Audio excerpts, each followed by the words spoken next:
मुख्तार अंसारी का शव गाजीपुर के मोहम्मदाबाद में उसके पैतृक निवास पर पहुंच चुका है। कल शाम करीब 5 बजे बांदा से शव लेकर निकला काफिला देर रात करीब 1:15 पर गाजीपुर के मोहम्मदाबाद पहुंचा।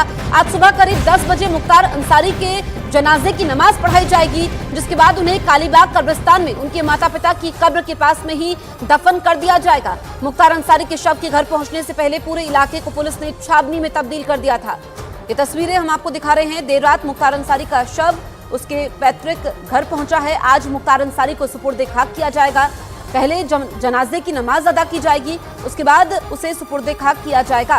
तैयारियां पूरी हो चुकी हैं और जानकारी ये मिली है कि उसको उसके माता पिता की कब्र के पास ही दफन कर दिया जाएगा। 3 तस्वीरें आपके सामने हैं। पुलिस फोर्स की तैनाती है क्योंकि बेहद ये संवेदनशील मामला है। ऐसे में माहौल ना बिगड़े, अप्रिय घटना ना हो, इसको लेकर की पुलिस की पूरी तैयारी है। दूसरी तस्वीर में आप देखिए, पैतृक गांव उनका शव पहुंचा, देर रात पहुंचा क्योंकि बांदा से दोपहर के बाद शव निकला था और उसके बाद ये सड़क मार्ग से होते हुए पहुंचा गाजीपुर। घर के बाहर लोगों की भीड़ है, जो उनके रिश्तेदार हैं, जानने वाले हैं, वो पहुंचे हुए हैं।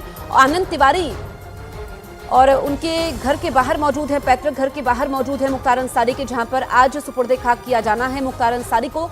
आनंद, आपसे जानना चाहेंगे कि इस वक्त क्या माहौल है और परिवार के क्या बाकी लोग मौजूद हैं? उनके बेटे जिन्होंने कहा था कि वो आखिरी वक्त में रहना चाहते हैं जब सुपुर्दे खाक किया जाएगा, क्या उनको इजाजत मिल पाई है? इस बारे में कोई अपडेट? देखिए जसप्रीत, बिल्कुल इस वक्त मैं जो मुख्तार अंसारी उनके घर के बाहर मौजूद हूँ। आप देख सकते हैं यहाँ पर पुलिस का जो पूरा जमावड़ा यहाँ पे नजर आ रहा है। बड़े अधिकारी जो हैं जिले के, वो यहाँ पर पहुंचे हुए हैं और बिल्कुल आप जो तस्वीरें देख रहे हैं यही मुख्तार अंसारी का घर है। कल भी हमने यहाँ से आपको तस्वीर दिखाई थी। परिवार के तमाम सदस्य यहाँ पर मौजूद हैं, स्थानीय लोग यहाँ पर हैं। कल भी स्थानीय लोगों ने यहाँ पर दुकानें अपनी बंद कर रखी थी कि उनका नेता यहाँ से अब इस दुनिया में नहीं है। और न केवल हिंदू मुस्लिम, तमाम जितने भी दुकानदार हैं उन्होंने एक दिन के लिए दुकान बंद का आह्वान किया था और उसके बाद यहाँ पर तमाम स्थानीय लोग मौजूद हैं। कोशिश की जा रही है कि 10 बजे तक जो है उनका जो शव है, यहाँ से जो कुछ रस्में होती हैं उसको पूरा करने के बाद जो है, जो नज़दीक में कब्रिस्तान है कालीबाग, जो पुश्तैनी कब्रिस्तान है अंसारी परिवार का, वहां पे ले जाया जाएगा और वहां पर उन्हें सुपुर्दे खाक किया जाएगा। कल हम देखा था कि किस तरह से जो वहां पर कब्र है वो खोदी जा रही थी और यहाँ पर पुलिस ने भी जो लॉ एंड ऑर्डर मेंटेन करने के लिए पुख्ता इंतजाम किए हैं। लोगों से भी अपील की है कि वो शांति बनाए रखें। तो कोशिश की जा रही है कि 10 बजे के आसपास, 10 से 11 बजे तक जो सुपुर्दे खाक की कार्रवाई है वो पूरी कर दी जाए। परिवार के लोग घर के अंदर मौजूद हैं। देर रात में जो उनका शव है वो बांदा से बाय रोड जो है वो उनके पुश्तैनी घर यहाँ पर लाया गया है और हम ये सीधी तस्वीरें आपको दिखा रहे हैं। मेरे कैमरा पर्सन आपको दिखाएंगे। ये वो रास्ता है जहाँ से कि उनका जनाजा जो है सुपुर्दे खाक करने के लिए जो यहाँ पे नज़दीक में करीबन 500 मीटर पे जो कब्रिस्तान है वहाँ पर ले जाया जाएगा। ठीक है आनंद, आप दिखा भी रहे हैं काफी भीड़ है, जैसा रात में भीड़ थी, अभी भी तस्वीरों में भीड़ नजर आ रही है। आपसे ये जानना चाहेंगे कि परिवार के कौन कौन से लोग इस वक्त मौजूद हैं और जो परिवार बार बार कह रहा था कि धीमा सहर दिया गया है, लेकिन अब तो 3 साल का मेडिकल बुलेटिन भी जारी हो चुका है। देखिए बिल्कुल बांदा प्रशासन ने न्यायिक जांच के आदेश दिए क्योंकि परिवार और कई राजनीतिक पार्टियां लगातार ये आरोप लगा रही थी कि मुख्तार अंसारी को जेल में धीमा जहर दिया जा रहा था, जिसको लेके उन्होंने बाकायदा इसकी शिकायत भी की थी कि उनकी हत्या कराई जा सकती है जेल के अंदर। उसको लेके प्रशासन जो है वो न्यायिक जाँच करवा रहा है। न्यायिक जाँच की रिपोर्ट आने में हालांकि ज़रूर थोड़ा वक्त लगेगा। इसमें जो मुख्तार अंसारी का पोस्टमार्टम है वो भी कल पूरा हो गया था और इसमें जो उनका बिस्तरा है उसे भी जो है वो सुरक्षित रख लिया गया है।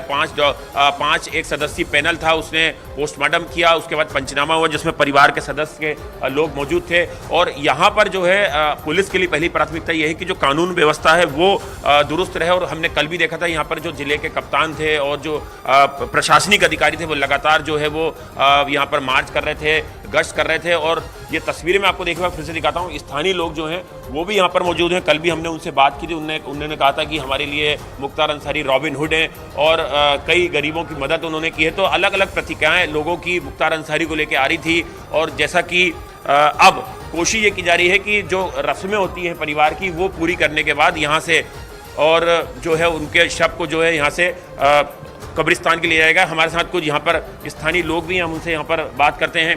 भाईजान, किस तरह से देखते हैं मुख्तार अंसारी जी की छवि को? भाई अच्छी तरह से देखते हैं हम। हाँ, वो बहुत अच्छे आदमी थे, लेकिन आप लोग कुछ भी कहें, हाँ हमें तो राजनीति से लेना देना नहीं है भाई, जिसको लेना देना है ले। आपके नेता थे? हाँ नेता थे,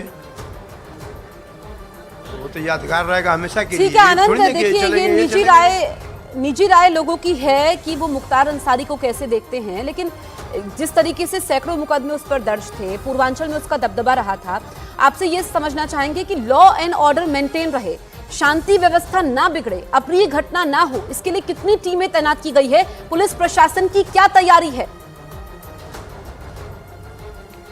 देखिए, ना केवल गाजीपुर, मोहम्मदाबाद, इसके अलावा महू और कई जिले जो हैं वहां पर धारा 144 लगाई गई है और भारी पुलिस फोर्स जो है उसे तैनात कर दिया गया है। अर्धसैनिक बलों की जो टुकड़ियां उन्हें भी तैनात कर दिया गया है। और मेरे कैमरामैन सुनील यादव आपको तस्वीरों से दिखाएंगे। देखिए एक बार फिर से, ये यहाँ पर पूरा उत्तर प्रदेश पुलिस का जमावड़ा आप देख रहे हैं। लगातार जो बड़े अधिकारी हैं वो लगातार उनके घर पर कल भी रात में मौजूद थे, अभी आज सुबह भी जो है आप देख सकते हैं, सुबह से ही जो पुलिस फोर्स है वो यहाँ पर तैनात कर दी गई है। सीसीटीवी कैमरे जो है उससे भी पुलिस नजर रख रही है। और देखिए मैं आपको ये रास्ता वाला तस्वीर दिखाता हूँ जसप्रीत, जो रास्ता कब्रिस्तान के लिए जाएगा, यहाँ पर भी आप देख सकते हैं भारी पुलिस फोर्स जो है वो तैनात कर दिया गया है। कई पुलिस की गाड़ियां जो हैं आप यहाँ पर लगातार देख रहे हैं। और यहाँ से महज 500-600 मीटर दूरी पर ही वो पुश्तैनी कब्रिस्तान है मुख्तार अंसारी परिवार का, उनके कुनबे का, जहाँ पर उनके दादा परदादा, उनकी अम्मी और उनके जो पिता हैं उनकी भी जो कब्र है वो वहीं पर मौजूद है। और उस वहीं पर जो है करीबन कल 7.5 फीट की जो कब्र है वो मुख्तार अंसारी की वहाँ पर खोदी गई थी। हमने देखा था कि किस तरह से दो जो मजदूर थे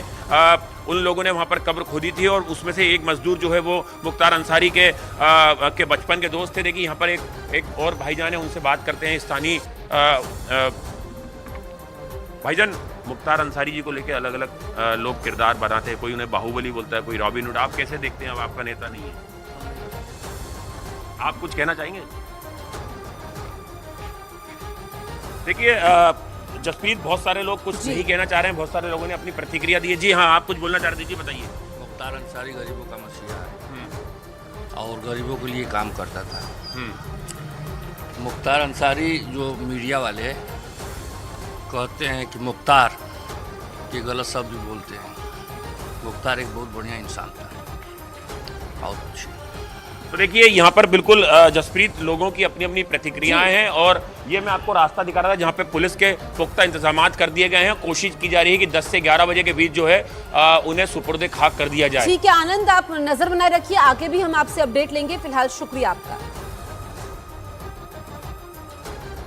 लेकिन सिर्फ मुख्तार अंसारी नहीं, उसका पूरा परिवार ही अपराध की दुनिया से जुड़ा है। मुख्तार की पत्नी, दोनों बेटों और उसके दोनों भाइयों पर गंभीर अपराध के कई मामले दर्ज हैं। और उत्तर प्रदेश पुलिस ने तो मुख्तार अंसारी की पत्नी अफशां अंसारी पर इनाम तक घोषित कर रखा है। लंबे वक्त से उत्तर प्रदेश पुलिस अफशां की तलाश में जुटी है, लेकिन वो करीब 1 साल से फरार चल रही है। पुलिस के मुताबिक मुख्तार अंसारी की पत्नी अफशां पर 11 मुकदमे दर्ज हैं। बड़े बेटे अब्बास अंसारी पर 8 मुकदमे हैं और अब्बास की पत्नी निघत अंसारी पर भी एक केस दर्ज है। मुख्तार के छोटे बेटे उमर के खिलाफ भी उत्तर प्रदेश पुलिस ने 6 मुकदमे दर्ज किए हैं। इसके अलावा मुख्तार के बड़े भाई सिकबतुल्लाह अंसारी पर भी 3 केस दर्ज हैं। गाजीपुर से समाजवादी पार्टी के लोकसभा उम्मीदवार और मुख्तार के भाई अफजाल अंसारी पर भी 7 मुकदमे उत्तर प्रदेश पुलिस ने दर्ज किए हैं। मुख्तार अंसारी के परिवार के खिलाफ धोखाधड़ी, जमीन पर कब्जा करने, हत्या के प्रयास और गैंगस्टर एक्ट के तहत केस दर्ज किए गए।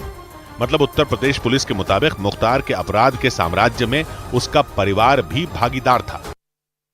और जेल में रहते हुए ही एक के बाद एक मुख्तार अपराध की बड़ी वारदात को अंजाम दिलाता रहा।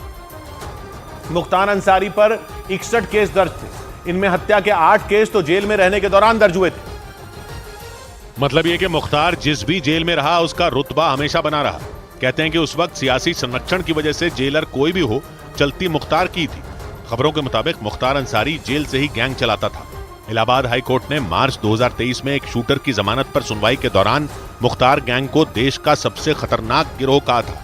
मुख्तार अंसारी पर दर्ज कुल 61 में हत्या के 8 केस तो जेल में रहने के दौरान दर्ज हुए थे। जिसका मतलब यह है कि वो बड़े आराम से जेल में बैठकर हत्या, लूट, अपहरण और अवैध वसूली के अपने रैकेट को चला रहा था। और जिस वक्त गाजीपुर में बीजेपी नेता कृष्णानंद राय की हत्या हुई थी, उस वक्त मुख्तार अंसारी जेल में सजा काट रहा था। 2002 में लखनऊ जेल में बंद मुख्तार अंसारी ने तो उस वक्त के जेलर शिव कुमार अवस्थी के सिर पर जेल के अंदर ही पिस्तौल तान दी थी।